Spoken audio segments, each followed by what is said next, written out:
Yes, they've got the division in hand. They've won that, but these games are important for the Philadelphia Phillies with now just 7 games remaining because they want home field throughout the playoffs. They want home field in the NLCS should they get there. The World Series should they get there. 4-3, Phillies lose to Arizona. Your thoughts on this? Because Aaron Nola pitched, I guess, a little bit better than we thought he might. You could say what you want. It is a ball game that the Phillies just lost. I mean, you could take it any angle. You can go with the starting pitching. Well, I mean, Nola wasn't terrible, wasn't great.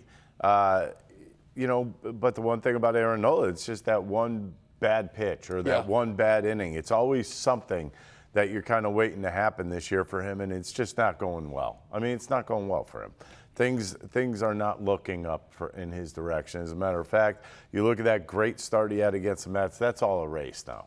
It's all erased. Well, it would seem to be. Ben, take a look at the National League postseason picture as it exists right now. They're the division leaders on the left, Milwaukee, the Phillies, and the Dodgers. And the Dodgers are tied with San Francisco. They are 4.5 back of the Phillies. So that's the good news. But their Phillies are 3 games back of Milwaukee, really 4 games back because Milwaukee has the tiebreak on the Phils. Yeah, it looks like it's going to be tough to reach the Brewers. I'm not putting it past the Phillies to do so. I know it's a big goal, big objective of them. That's why you're seeing all their starters in there pretty much every day. They want to get that home field advantage throughout and have the best record in baseball. But tonight was one of those things. They just didn't swing the bats great. They got off to a great start that first inning. They got 2 runs against Zac Gallen, who's been pitching extremely well in recent starts.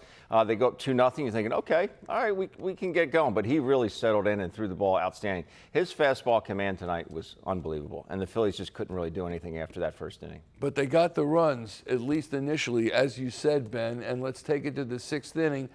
For the game winner, really what it was. But Tanner Banks has been doing a great job. He's been really good with runners inherited. Obviously, it didn't work out tonight for him, but he's been a godsend for the Phillies, especially this year. Dave Dombrowski went out and got him last year, but he's done a heck of a job. And he's not just a lefty specialist, able to get righties out as well. Just wasn't able to do it this evening. And let's be honest, that wasn't a bad pitch. No, I mean, it's a good pitch. It's in on the hands. What are you supposed to do on something like that? It's going to drop in. It's in the Bermuda Triangle. You can't get to it. You have to look at it if you're Tanner Banks and say, well, I made a good pitch. There's nothing else I could do after I let it go. Yeah, let's get back to Aaron Nola. Take a look at his night. 5 1/3 innings pitched. He allows 7 hits and 4 earned runs. Does not give up a home run, which unfortunately has been an Achilles heel for him the last several seasons. 4 strikeouts, 2 walks, 84 pitches, and his ERA is 6.46 in 16 starts this season. And we wonder what his future is regarding the postseason. Because no, what do you mean? No? No. What do you mean? No. I mean, you don't wonder? I think Rob Thomson will use him when they need the 4th starter. That's what. How about Walker Buehler, who's looked pretty good? Walker, who knows? I mean, if they feel like he could actually go deeper into games, the one thing I don't think they want to get caught in is a guy that only goes out there and goes 3 innings and then you're burning out the bullpen in a game. You can't do that in the playoffs because you may need these guys coming up the next game. So it's one of those situations where, okay, Aaron Nola, he may not be giving you the best quality starts, but maybe we could outslug him that day and he could go 5 or 6 innings and then we can hand it off to the bullpen. You don't know what Walker Buehler is going to do. Walker Buehler might go out there and throw 70 pitches in 3 innings. Yeah. See what I mean? To what degree, Ben, do they have to decide on Aaron Nola's quality and how he has struggled this season versus being the longest tenured Philly and the respect that comes with that, even though, I mean, that could come back to bite you. Yeah, I think with all due respect, I think you got to take your heart out of it if you're Rob Thomson and Dave Dombrowski and just go with what you see. You have to make objective decisions as to what's going to make our ball club better, who's going to give us the best chance to win. And Ricky's right. You can't have a guy go out there and give you 2 or 3 innings because if that's the case, you're banking on all those guys. That's why I don't like bullpen games because you're banking on every one of those guys that you're bringing in the game to be perfect or as near perfect as they can. And that simply just doesn't happen on a regular basis at the big league level. So, yes, the Phillies bullpen has been secured, but they're not infallible. So you need a guy that can at least go out there and try and give you 5 or 6 and then turn it over to the bullpen. But I think at this point, you got to take your heart out of it and just say, okay, who's going to put us in the best position to win?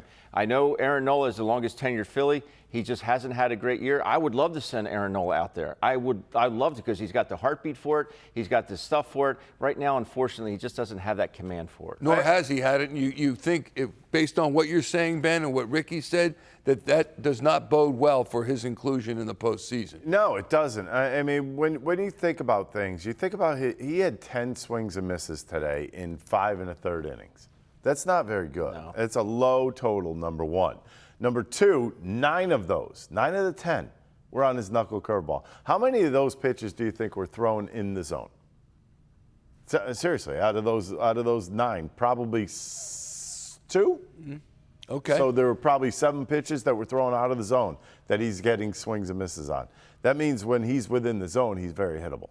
That was your chance. You didn't get it done there. But other than that, I thought he painted with his fastball, and his curveball was excellent. Yeah, he was 32% with the four-seamer and 31% with the curveball. It looked like the Phillies were just in between. They were late on the fastball and out in front of the breaking ball. It did mix in some changeups, cutters, and sliders as well, but for the most part, he was four-seamer, but man, it had just good ride to it. It had a good plane, very good deception, and that breaking ball was pretty much a wipeout pitch from him from Jump Street. And remember, Arizona playing for a playoff spot as well, so these games They're mean 2 everything. games out of chasing the Mets. I'm sure people are happy about that part. So if you had said pregame, or if I had said to you, Aaron Nola's going to give up 4 runs, or facing Zac Gallen, would you have In said all that? honesty, I Yeah. would have said that's great, perfect, we'll Yeah, take it. yeah. But I mean, I know you're facing Zac Gallen, but neither one of these guys is having a stellar year right now. Gallen came in with a 4.73 ERA. Nola came in with over a 6.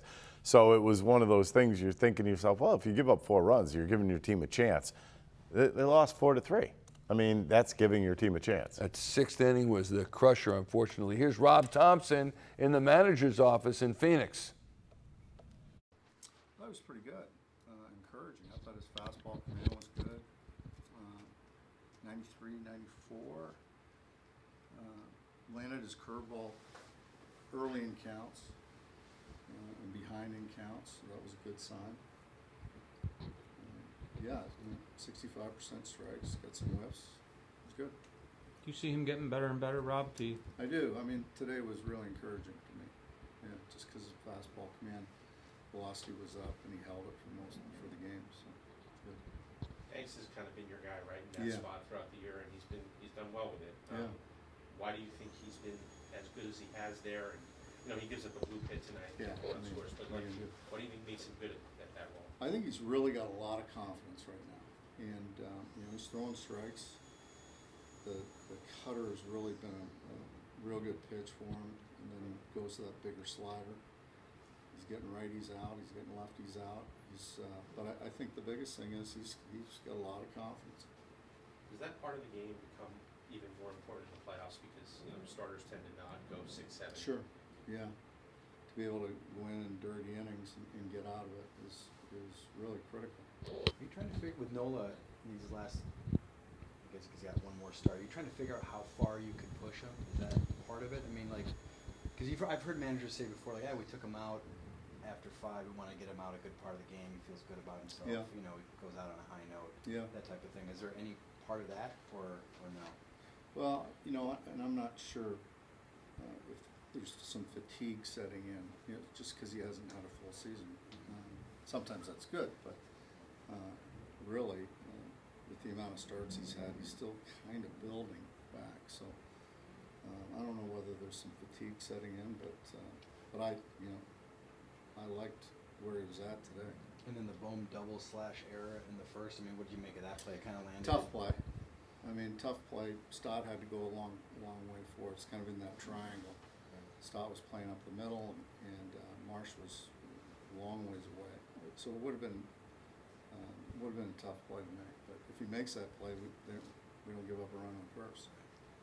And then just the way that Bohm's swung the bat in the first 2 games. Nice to see Schwarber get a couple of hits. The double left center was a good sign.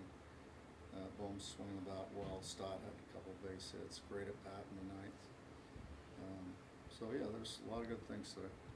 Gallen's been really good lately. Yeah. What did you see from him today? Oh, the secondary pitch is really good. The curveball, the changeup to lefties, the curveball to righties and lefties. Really good. We've been watching this team for the last week beat the living daylights out of everybody else's bullpen. Sometimes you're not going to get that one hit. Sometimes it's not going to happen. And this is one of those games. It just didn't happen later on in the ballgame. Benny, when you look at it, and Ricky had said in our last segment that if you said 4 runs allowed by Aaron Nola, you take that. Yeah, I mean, I guess you would, but not the way that Zac Gallen's been throwing the baseball. This guy, and he's had the Phillies number in the past. For some reason, the Phillies just don't square him up a whole lot. But I'm not going to want Aaron Nola to give up 4 runs. I want him to give up 0 runs. I think it's a bonus right now. Yeah, I just think it's, if you want to put your team in the best position, they come back with that run in the first. Now, granted, I don't think that Perdomo's leading off the game. That should not have been a hit. I think Alec Bohm should have caught that ball. I think he'll be the first one to tell you. How that goes down as a double is beyond me, but that's for another day. But you know that he would have had that shutdown inning if Perdomo is out right there in that situation. Maybe that changes the theme of the game. But overall, no, I don't want him to give up 4 runs in 5 1/3. Yeah.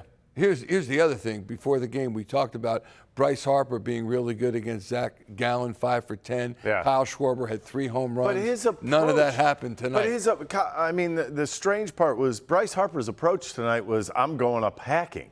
I mean, you think about first at bat, he goes up there swinging, and that's when Zac Gallen wasn't even throwing strikes. Second at bat, first pitch, he goes after again. That's just not a great approach. Maybe because he was overconfident because he knows those numbers. I got this covered. I'm batting 500 against Zac Gallen. And by the way, we talked about this pregame as well. When you go against your hometown team, you kick it up a notch, don't you? You want to show up. Yeah, I think so. Zac Gallen definitely showed up tonight. Like I said, he had some really good stuff tonight. He was able to spin the ball tremendously, but that fastball, it was on point. He was able to dot it in, out, up, and down, and that's what you want to do. It sets up that good breaking ball, but he had the fastball going. If you think about it, if Alec Bohm comes up with that play or Bryson Stott makes that catch, Aaron Nola is kind of cruising through that inning. Yeah, Who knows what happens after that? The thing is, so you lead off the game, you have Perdomo, left-handed hitter up. So Bryson Stott's probably as close to second base as humanly possible because you're not allowed to shift completely anymore, but he can get as close to that second base bag as possible. Therefore, you have Alec Bohm slightly towards the shortstop position. So when that ball goes back, it's typically the shortstop's ball because he has a better direct angle to get there as opposed to the third baseman just running straight back. The shortstop has the angle. That's why he typically will get it. But I think in this situation, with the shift that he was on, Bryson Stott, I just don't think he could have gotten there. He may have been able to get there if he calls it from Jump Street, but I don't know if that's the possibility. I don't think it's Marsh's ball, although Marsh has priority. The outfielder always has priority over the infielder. I just don't know if Stott could have gotten there. After seeing the replay, Marsh was definitely not going to get there. Yeah. I mean, Bryson Stott could fly, so I think he may have had an opportunity. But once Alec Bohm is committed to it, either one of 2 things is going to happen. Either Bohm's catching the ball, or one of 3. Bohm's dropping the ball, or there's a collision. Mm-hmm. We heard, getting back to Aaron Nola, we heard Rob Thomson say that on the one hand, he thought Nola might be suffering from a little fatigue. On the other, he said, quote, he liked where he was at tonight. How about the pitcher himself, Aaron Nola, postgame? Oh, good. Yeah, stuff up pretty good. You've got one more left this year. Is there a chance for you to kind of work back? I know it hasn't been the year that you wanted, but like, do you think you can finish the way you want to finish here? Yeah, I hope so. Yeah, I'm gonna keep working hard, and try to go have a good game. My last outing, and try to finish strong going in the playoffs. So I'll try to have a good work week this week and stay healthy. What did you like about today? I feel like I found the zone pretty good. I had 2 ball. Walked Thomas twice. Swung the bat a good bit on me, so I feel like maybe could expand it a little bit more. Could have been a little bit more aggressive, but curveball felt sharp today. Just getting it down a lot better than last outing. Does it change up become more of a thing for you, especially against the lefties? Yeah, I left a couple up today, a couple bad ones, but it's been feeling pretty good lately. How do you feel? Like, it's been a wonky year. Like, where is your body right now? How do you feel with everything? Body feels good. I'm 100% finally, and yeah, ankle rib feel great. Arm feels good. So yeah, overall, yeah, body feels really good. Leadoff guy, again, first inning, third inning, gets on base. how important is it to, get that first guy out? It kind of changes the inning. Like it seems like the last 4 or 5 starts. For sure, against a team like this that are scrappy and fast, they like to put the ball in play a lot. Yeah, it's important. It's important to every team, but a team like this too, it's even more important. They got a pretty good lineup, and they're scrappy and hit the ball both ways. So yeah, those innings, got to navigate them a little bit better, a little harder when the leadoff guy gets home. Former players, what do you think that Aaron Nola really thinks about his performance tonight and lately? He said he nowadays players. Yeah. I think he probably thinks he threw the ball well. I don't think they look at it a little differently. I think we took results as is. If the results were bad, you felt like you pitched bad. They don't necessarily. I think they look at velocity. They look at, how was my breaking ball? How was my sinker? Was I throwing it where I wanted to? He said I think he was absolutely right. He said he didn't attack enough. Yeah. I think he wasn't as aggressive as he should have been. I think that's true. But there is the standard of what is now his prior career, and his prior career was a Cy Young candidate, and he's far, far from that. So, what do you think he's saying? Well, I think you hope he can regain his form. Is he 32 years old? You hope he can regain his form. It's not like he's old or decrepit. I mean, he still has 5 years left on this contract after this year. So there's a lot of work to be done, and hopefully he can regain some of that form. I am a little optimistic about the way he threw the ball with regards to the fastball. He did have a little bit more velocity. Not that it's everything, but velocity does help when you do miss in the middle of the plate. You can get away with it from time to time. Will he be the 95, 96 guy like he was a couple years ago? I know he wasn't always 96, but he would hit 95 quite frequently throughout the course of a ball game. We don't know because that makes that breaking ball so much better. It makes the changeup that much better. He did not throw any cutters tonight, but we'll see how moving forward how it goes. But I think he said he felt 100% for the first time in a long time. That's reassuring. I'm gonna go with something else. I think he's got to cut back on pitches. I think, and I think he did that a little bit tonight by kind of eliminating the cutter for himself. I think you got to get back to a point where you have 1, 2, 3 pitches and you're happy with those, and you want to perfect those. Oh, you mean his arsenal, his repertoire? Well, he's throwing 5 pitches right now. I just don't think that's really smart in the sense that how are you going to master all those if you had all that time out during the middle of the season?